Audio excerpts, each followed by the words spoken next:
लोकांनी तुमच्यासोबत काही वाईट केलंय का? स्वामींचं हे एक वाक्य नीट ऐका, तुमचं मन नक्की शांत करेल. एका दिवशी एक भक्त खूप दुःखी होऊन माझ्यासमोर बसला. त्याच्या डोळ्यात पाणी होतं.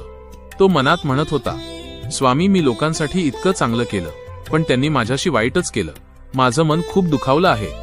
मी शांतपणे त्याच्याकडे पाहिलं आणि हळू आवाजात म्हणालो, जर तुला आनंदाने जगायचं असेल ना, तर 2 गोष्टी विसरायला शिक. पहिली गोष्ट, तू इतरांसाठी काय चांगलं केलं ते विसर, कारण जे चांगलं कर्म तू करतोस त्याचा हिशोब मी ठेवतो, लोक नाही.